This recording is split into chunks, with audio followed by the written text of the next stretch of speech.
తనను చూడవచ్చిన మోహన్‌ను సాధారణంగా ఆహ్వానించింది మాలతి. పలహారం, కాఫీ ఇచ్చింది. రాధ విషయాలు అడిగింది. "మీకేం తోస్తుంది రోజూ?" "ఏం చెయ్యను?" ఇల్లు బందీఖానా అయింది. మాలతి ముఖం చిన్నబోయింది. అంతలోనే మళ్ళీ జవాబు చెప్పింది. "బయటికి వెళ్ళడానికి నాన్నగారు కారు కొంటమన్నారు." "అదృష్టవంతురాలివి. మాలాంటి వాళ్ళైతే రోడ్డుపై కూర్చోవాల్సిందే" అన్నాడు నవ్వుతూ. "కాలు వంకరవ్వడం అదృష్టమంటారా?" అంది జాలిగా. కళ్ళల్లో నీళ్లు తిరిగాయి. ఛ! తప్పుగా అర్థం చేసుకున్నావ్. అలా జరిగినందుకు అన్ని సదుపాయాలు సమకూర్చే ఆస్తి ఉంది. అపురూపంగా చూసుకునే తల్లిదండ్రులున్నారు. అందుకన్నాను. ఇద్దరి మధ్య ఎక్కువ మాటలు సాగలేదు. వెళ్తానని లేచాడు. "అప్పుడప్పుడు వస్తూ ఉండండి. నాకేం తోచదు" అంది ఆర్దిపుంగా. "అంతకంటేనా?" అంటూ బయటికి వచ్చాడు. అప్పుడే నారాయణమూర్తి సరికొత్త అంబాసిడర్ కార్‌తో వచ్చాడు. కారు దిగి మోహన్ని చూసి నవ్వాడు. "నువ్వటోయ్! అంత కులాసా?" "కులాసేనండి. డ్రైవర్‌ని కూడా తీసుకొచ్చినట్లున్నారు?" "మరేం చెయ్యనోయ్! అమ్మాయికి కాలక్షేపం కావాలిగా." "అదేం వెళ్తున్నావా? కాసేపు కూర్చోనోయ్." ఆయన బలవంతం మీద 10 నిమిషాలు కూర్చొని వెళ్ళిపోయాడు. రోజు సాయంత్రం అనుకోకుండా నారాయణమూర్తి ఇంటికి వెళ్ళేవాడు. క్యారమ్స్, టెన్నికాయిట్ ఆడుతూ గడిపేవాడు. ఒక్కొక్కసారి ఆలస్యమైతే భోజనం అక్కడే చేసేవాడు.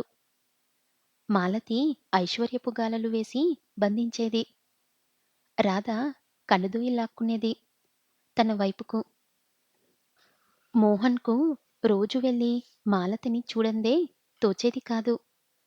ఆమెపై జాలితో కావచ్చు, లేక ఆమె ఇంట్లో జరిగే మర్యాదలకే కావచ్చు, వెళ్ళటం మానుకోలేకపోయేవాడు. "రండి మోహన్, మీరు కారు నడపటం నేర్చుకోండి" అనేది మాలతి. "నాకెందుకు?" అంటూనే కారు నడపటం నేర్చుకున్నాడు. మోహన్ కారు నడపటం నేర్చుకున్నాక ఇద్దరూ కలిసి తిరిగి వచ్చేవారు. మోహన్‌ను పూర్తిగా ఐశ్వర్యంతో తన స్వాధీనం చేసుకుంది. తను ఎన్నేండ్లు కూడబెడితే కారు కొనగలడు? ఎన్ని యుగాలు తపస్సు చేస్తే ఈ మేడలాంటి మేడ కట్టగలడు? తను కారు నడుపుతుంటే ఎంతమంది ఈర్ష్యగా చూస్తారో! క్రమంగా అతని మనోఫలకం మీద రాధముద్ర మాయమై మాలతి తిష్టవేసింది. అదేమిటి? మోహన్‌ను అసహ్యించుకునేదాన్ని. ఇప్పుడు అతన్ని చూడందే ఉండలేకపోతున్నాను. రాధకు ద్రోహం చేస్తున్నానా? విధే నాకు ద్రోహం చెయ్యలేదా? ఎవరి గురించి ఆలోచన మాత్రం తనకు దేనికి? రాధకు అపురూపమైన అందముంది. ఎవరైనా సంతోషంగా చేసుకుంటారు. తనను, తనను ఈసారి ప్రకృతి, పరిసరాలపై పట్టలేనంత కోపం వచ్చింది. ఆమెకు తెలియని ఏదో పట్టుదల ఆమెను వశం చేసుకుంది. అమ్మా! మీకు ఉత్తరం. పనిమనిషి కవర్ తెచ్చి ఇచ్చింది. పైన దస్తూరి చూసి చించివేసి తృప్తిగా నిట్టూర్చింది. మాలతీ, సాగర్‌లో కొత్త పిక్చర్ రిలీజయింది అంటూ వచ్చాడు మోహన్. వెళ్దామా? సంబరంగా అడిగింది మాలతి. అలాగే. నేను భోజనం చేసి వస్తాను. సిద్ధంగా ఉండు. మాలతి కోపంగా చూసింది. తప్పు. ఇక్కడే చేస్తాను అంటూ చెంపలు వాయించుకున్నాడు. అలా రావాలి దారికి. గర్వంగా నవ్వుతూ లోపలికి వెళ్ళింది. మరో అరగంటలో ఇద్దరూ ముస్తాబై వెళ్ళిపోయారు. యావండి? మోహన్‌కు మేనరికముందని తెలిసి అమ్మాయిని అలా స్వేచ్ఛగా తిరగనిస్తారేమిటి? విమలమ్మ ప్రశ్నించింది నారాయణమూర్తితో. ఆ సంగతి మోహన్‌కు తెలియదా? అన్నారు చుట్ట పిలుస్తూ. తెలుసు. మొగవాడు. రేపు ఏమన్నా చెల్లుతుంది. మన జాగ్రత్తలో మనముండాలి అంది. ఇంత ఐశ్వర్యాన్ని వదిలి వెళ్తాడంటే పిచ్చిదానా? నా బాధ నీకేం తెలుసు? ఏ సంబంధం మాట్లాడబోయినా అమ్మాయి అవిటితనాన్ని ఎత్తి చూపేవారే. మన మంచి మర్యాద గౌరవించేవారెవరే? అందుకే మనం కొంచెం మారాలి. మోహన్ మాలతిని పెళ్లి చేసుకోవడానికి ఒప్పించాలి. తర్వాత రాధకు మనమే ఓ సంబంధం చేసి పెండ్లి చెయ్యొచ్చు. ఆ పిల్ల అందచందాలకు ఎవరన్నా ముందుకు వస్తారు అన్నాడు గంభీరంగా నవ్వుతూ. విమలమ్మ ఏదో ఆలోచిస్తూ కూర్చుండిపోయింది. రాధ మనసు మనసులో లేదు. మోహన్ దగ్గర్నుండి ఉత్తరం వచ్చి నెలకు పైనే అయింది. కారణం ఊహించలేకపోయింది. అంతక్రితం రాసిన ఉత్తరాల నిండా ముహూర్తాలను నిందించుతూ విరహం ఒలకబోశాడు. తర్వాత మాలతి కుటుంబము మంచితనం గురించి రాసేవాడు. రాను రాను ఉత్తరాలు రాయటం తగ్గిపోయింది. రఘురామయ్య గారికి క్షేమ సమాచారాలు తెలుపుతూ ఓ కార్డు ముక్క రాసేవాడు. ఫస్ట్ టర్మ్ సెలవులకు రాలేదు. మాలతికి ఉత్తరం రాసిన జవాబు రాలేదు. తన పిచ్చిగాని మాలతితో స్నేహం చేసే అంతస్తు తనకేది అనుకుంది రాధ. జానకమ్మ మామూలు ధోరణికి బాధపడుతూ బాలుకు, ఉషకు చదువు చెప్తూ కాలక్షేపం చేస్తుంది. జానకమ్మకు కండ్లు మంటలు, తలనొప్పి తరచుగా రావటం మొదలుపెట్టాయి. కంటి పరీక్ష కొరకు భార్యాభర్తలు హైదరాబాదు బయలుదేరారు. ఇద్దరూ రిక్షా దిగి మోహన్ రూమ్‌కొచ్చారు. తాళం వేసి ఉంది. భోజనం చెయ్యడానికి హోటల్‌కెళ్ళాడనుకొని అక్కడే పంచలో కూర్చున్నారు. పక్క రూంలో నుండి ఇంకో యువకుడు బయటికొచ్చి రఘురామయ్యను గుర్తించి నవ్వాడు. ఓహో! నువ్వటోయ్! బాగున్నావా? మా వాడేడి? విచిత్రంగా చూశాడు రఘురామయ్య. మీకు తెలీదా? మీ బంధువులెవరో అబిడ్స్‌లో ఉన్నారంట కదా! నెలల్లో మూడొంతులు అక్కడే ఉంటాడు మోహన్ అన్నాడు. బంధువులా? ఎవరబ్బా? పోనీ సాయంత్రం ఎప్పుడొస్తాడు బాబూ? రఘురామయ్య గారు తమకున్న బంధువులను మననం చేసుకోసాగాడు. వస్తే వస్తాడు. లేకుంటే కాలేజీ నుండి సరాసరా అక్కడికే వెళ్తాడు. అయ్యో! మరెలా? అంది జానకమ్మ. మీరేం దిగులు పడకండి. అభ్యంతరం లేకుంటే నా రూంలో ఉండండి. అతడు బలవంతం చెయ్యగా సామాన్లు అతని రూంలో పెట్టి స్నానాదికాలు ముగించారు. క్యారియర్ తెప్పించి భోజనం పూర్తి చేశారు. మనకు తెలియని చుట్టాలెవరబ్బా? ఏమో వీడికి పెళ్లి యోగముందో లేదో? ఆ మూడు ముళ్ళు పడితే ఇలా తిరుగుతుంటాడా?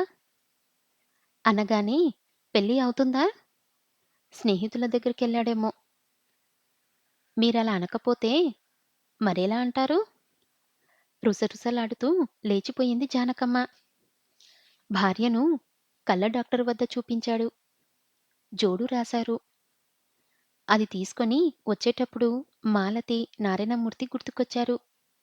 ఒకవేళ మోహన్ అక్కడే ఉన్నాడేమోననే అనుమానం కలిగింది.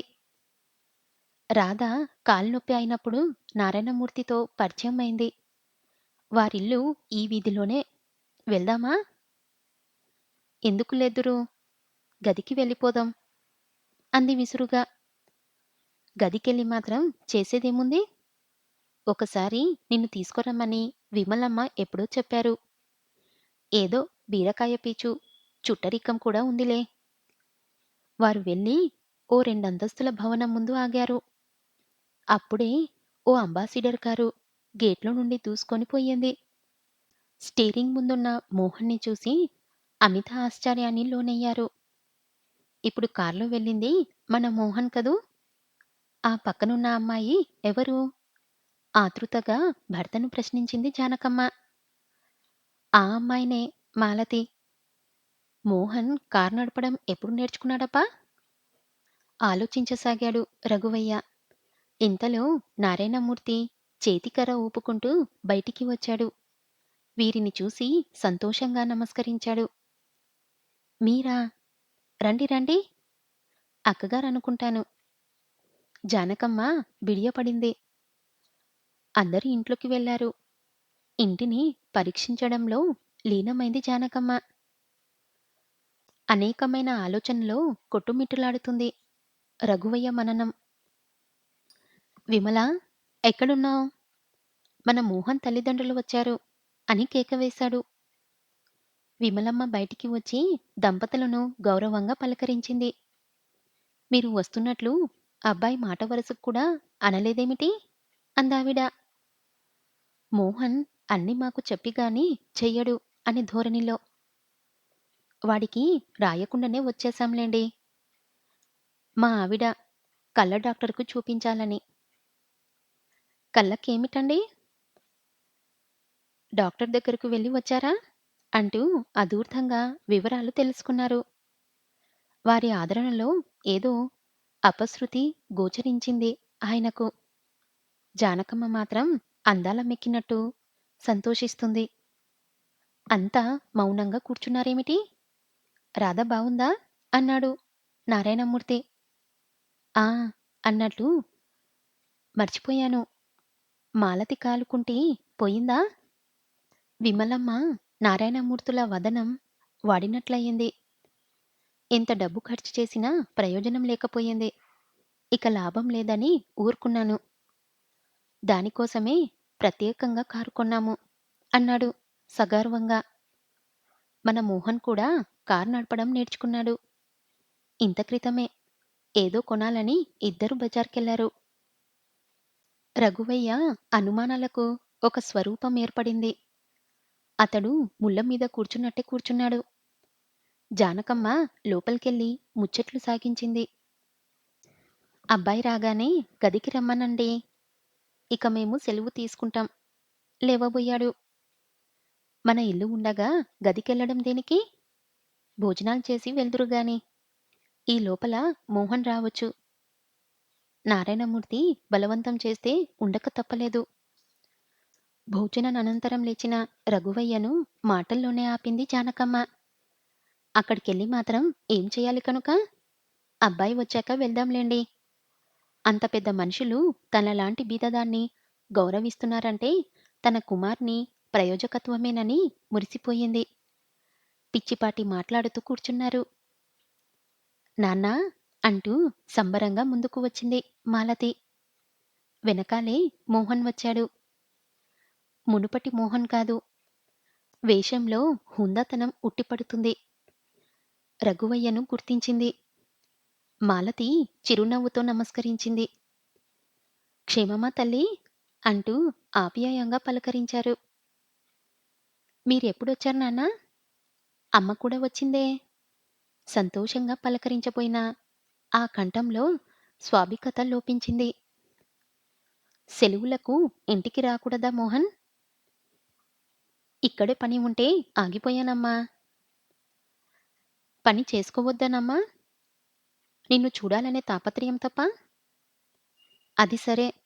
మీరేం పని మీదొచ్చారు? అన్నాడు అనుమానంగా తండ్రి వంక చూస్తూ. పనేమీ లేదురా. మీ అమ్మ కళ్ళు పరీక్ష చేయించాను. మీరెళ్ళి భోజనం చెయ్యండి మోహన్. నారాయణమూర్తి అనటంతో వారిద్దరూ లోపలికెళ్ళిపోయారు. ఇద్దరూ నవ్వుతూ కబుర్లు చెప్పుకుంటూ భోజనం చేస్తున్నారు. మాలతి వంక పరీక్షంగా చూసింది జానకమ్మ.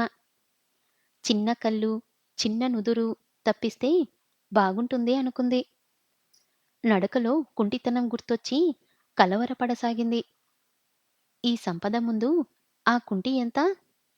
తన కుమారుని రొట్టె విరిగి నేతిలో పడింది. ఆ పాపిష్టిదాని పీడ వదిలింది అనుకుంది.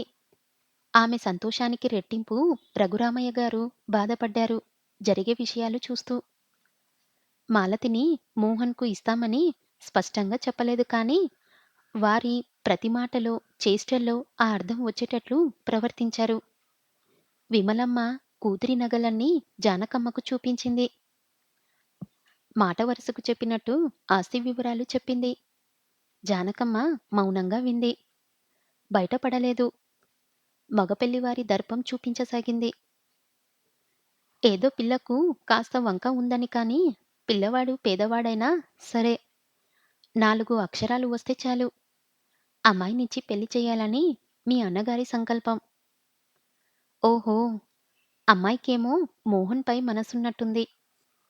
మేనరికం రాధ ఉందని మేము వెనుక ముందు ఆలోచిస్తున్నాం అంది చల్లగా పెళ్లి కబురు చెబుతూ. మేనరికం లేదు, మట్టిగడ్డ లేదు. దిక్కులేని దాన్ని తెచ్చి పెంచాము. ఆ ఇంట్లో పెరిగిన పిల్లను ఆ ఇంటి కోడలిగా చెయ్యడం నాకేం ఇష్టం లేదు. ఆయనకేదో చెల్లెలి కూతురని వెర్రి అభిమానము. వాడికి ఇష్టమైతే నాదేం లేదు వదినా. ఒక్క మాటతో తన అంగీకారం సూచించింది జానకమ్మ. విమలమ్మ మొఖం వికసించింది. ఏదో సంబంధాలు దొరకవని కాదు. అమ్మాయిని అర్థం చేసుకొని ఆదరించాలి. మన మోహనైతే అలా చేస్తాడని నేను కాదన్నానా? అంది జానకమ్మ. ఇద్దరూ హాయిగా ఊపిరి పీల్చారు. నా కుమారుడు అదృష్టవంతుడు. లక్ష్మిని ప్రసన్నం చేసుకున్నాడు అనుకుంది జానకమ్మ. నా కూతురు అదృష్టవంతురాలు. కాళ్ళు కుంటునైనా బ్రతుకుకుంటూ కాలేదు అనుకుంది విమలమ్మ. కుమారునితో మాట్లాడదామని పైకి వెళ్ళిన రఘువయ్య అక్కడి దృశ్యము చూసి అసహ్యంతో మొఖం తిప్పుకున్నాడు. మోహన్ కోగిట్లో మాలతి. వెనుతిరిగిన రఘువయ్యకు వాళ్ళ మాటలు వినిపించాయి. మీ మీద నమ్మకం లేక కాదు మోహన్. రాధ అందగత్తె. మీరు అటు మెక్కితే అంది. అదా నీ సందేహం? రాధ నీకంటే అందంగా ఉందా మాలా? ఏం జరిగిందో ఇద్దరూ పడి పడి నవ్వారు. మాలా, నా మాట నమ్మవా? నీవే నా అర్ధాంగివి, ప్రియురాలివి. అమ్మా నాన్న ఎవరడ్డినా ఈ పెళ్లి ఆగదు. రఘువయ్య మనసు జగుప్సతో నిండిపోయింది. ఇవే మాటలు ఒకనాడు రాధతోనూ అన్నాడు మోహన్. ఈ వార్త విని రాధ జీవిస్తుందా? అసలు రాధకు ఈ విషయం ఎలా చెప్పాలి? సతమతమయ్యాడు. రఘువయ్య అంతరంగము అలమటించిపోయింది. జానకమ్మ సంబరానికి అంతే లేదు. మోహన్, నువ్వు ప్రజ్ఞుడవు. నేను ఎక్కువ ఏమి చెప్పను. ముందు వెనకాల ఆలోచించు. ఒకసారి నీపై ఆశలు పెంచుకున్న వారి గురించి ఊహించు. అంతే. వెళ్ళబోయే ముందు రఘువయ్య గారు చెప్పారు. రాధ ప్రస్తావనే తీసుకురాలేదు మోహన్. ఆశగా, ఆతృతగా బావ సమాచారానికై ఎదురు చూస్తుంది అనురాధ. అత్తయ్య సంతోషం, మామయ్య ఉదాసీతన అర్థం గ్రహించలేకపోయింది. బావ ఆరోగ్యంగా ఉన్నారా మామయ్య? రాత్రి మంచినీళ్లు పెట్టేటప్పుడు అడిగింది. బాగానే ఉన్నాడు. అటు తిరిగి పడుకున్నాడు. రాధ బాధపడింది. తన ఆతృత మామయ్యకు తెలియంది కాదు. ఎందుకిలా చేస్తున్నారు అనుకుంది. ఆమె కన్నా 10 రెట్లు బాధతోనే ఆయన ముఖం తిప్పుకున్నారని రాధకెలా తెలుస్తుంది? అమ్మాయి రాధా, 2 కరేపాకు రెమ్మలిస్తావు?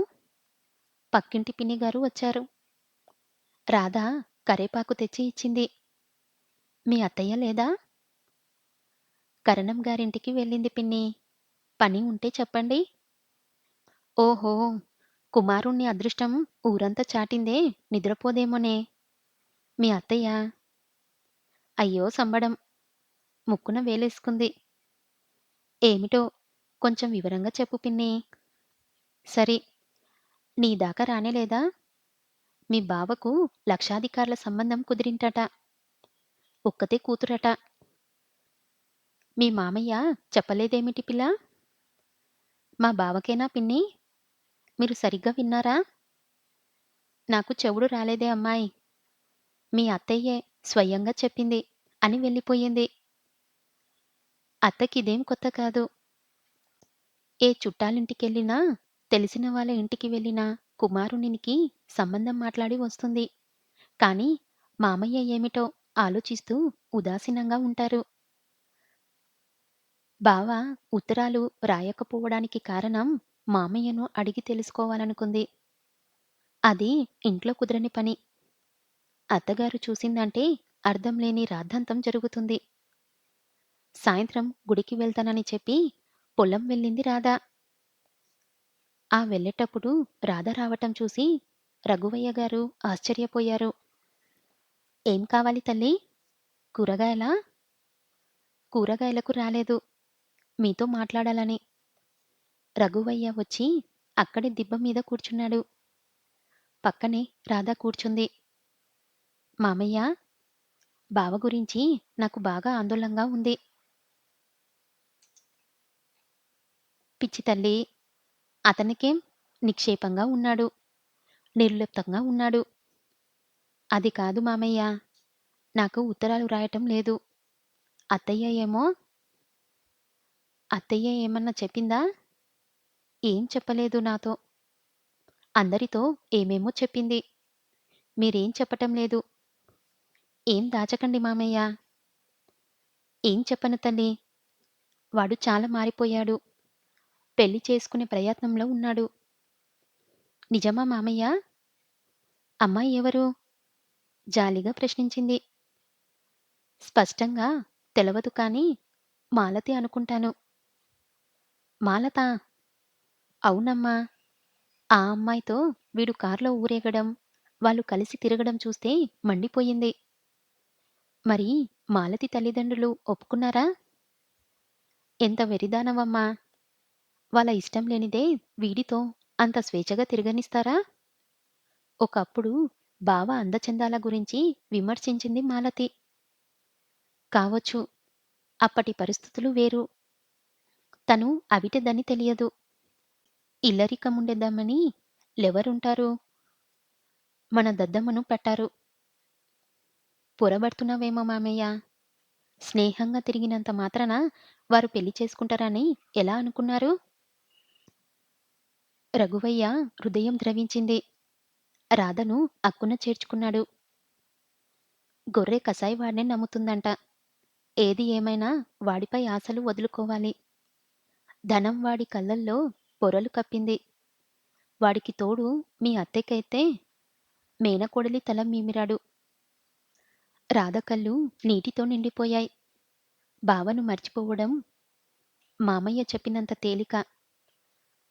జ్ఞానం వచ్చిన దగ్గర్నుండి మోహన్ భార్యగానే పెరిగింది. దానికి బావ చేయూతనిచ్చాడు. 6 నెలల సావాసంతో తను మరిచి మాలతిని ఎలా ప్రేమించగలడు?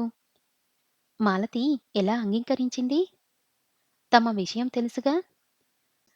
స్నేహానికి, ప్రేమకి విలువే లేదా? ప్రపంచమంతా మోసం నటనతోనే నిండిపోయిందా? మామయ్య చెప్పింది నిజమేనా? అత్తయ్య కోరికే నెరవేరబోతుందా? 2 కళ్ళు జలజల వర్షించాయి. "నువ్వు దుఃఖించకు రాధా! విధి చేతుల్లో కీలుబొమ్మలం మనం. లే, పొద్దుపోయింది, ఇంటికెళ్దాం." ఇద్దరూ గృహోన్ముఖులయ్యారు. రాధ ఏ ఆలంబనతో బ్రతుకు పంట పండించుకుందామనుకుందో అది కాస్త కూలిపోయింది. బావను ప్రేమించిన హృదయంలో ఇంకొకరికి చోటు ఇవ్వగలదా? మనసు లేని వ్యక్తికి జీవితం అర్పించి సుఖింపజేయగలదా? తాను సుఖపడగలదా? ఈ ఆలోచనలతో రాత్రంతా గడిపింది. కూలిపోయే ఆశలతో ఆలంబన ఏర్పరచి మోహన్‌కు ఉత్తరం రాసింది. అతనితో ముఖాముఖి మాట్లాడాలనుకుంది. జానకమ్మకు పట్టపగల్లేవు. ఇష్టారాజ్యంగా ప్రవర్తిస్తుంది. పిల్ల మీద పెట్టి, ఎలుక మీద పెట్టి రాధను దులిపేస్తుంది. అది భరించడం రాధకు మరీ కష్టంగా మారింది. ఇలాంటి పరిస్థితుల్లో బావ తనను నిరాకరించినా ఈ ఇంట్లో ఎలా ఉండగలదు? అదే తేలని సమస్య అయి కూర్చుంది. తేలికలో పోయే సంబంధం రెండో సంబంధమైనా పర్వాలేదు. చూడమని ఇంటికి వచ్చేవారందరికీ చెప్తుంది జానకమ్మ. రాధను వదిలించుకోవాలనే ఉద్దేశంతో. రఘువయ్య గారికిది బాధకరంగా ఉంది. దాని బరువు నువ్వేం మోస్తున్నావు? మాటలతో చిత్రవదన చేయకపోతే కాస్త నోరు మూసుకోరాదు? కసిరి కొట్టాడు రఘువయ్య. ఎల్లకాలం ఇంట్లోనే ఉంచుకోండి. రేపు వాడు భార్యను కాపురాన్ని తెచ్చుకుంటే, ఈవిడ గారు బావా అంటూ అంటుకు తిరిగితే, ఆ వచ్చే కోడలు సహించవద్దు? అలాంటి ఆశలేం పెట్టుకోకు. కోడలు మన ఇంటికేం రాదు. రాధ వారికి అడ్డుపడను పడదు. తగిన సంబంధం చేస్తాను. నువ్వేం సలహాలివ్వకు అన్నాడు కటువుగా. ఓహ్! పెద్ద ఆఫీసర్లు చూడండి. నాదేం పోయింది? ఆఫీసర్‌కో, అడుక్కుని తినేవాడికో ఇచ్చుకుంటాను. నువ్వు కాస్త దాని మాటలతో హింస పెట్టకు అన్నాడు ఆజ్ఞాపిస్తున్నట్టు. భర్తను చురచురా చూస్తూ లోపలికి పోయింది జానకమ్మ.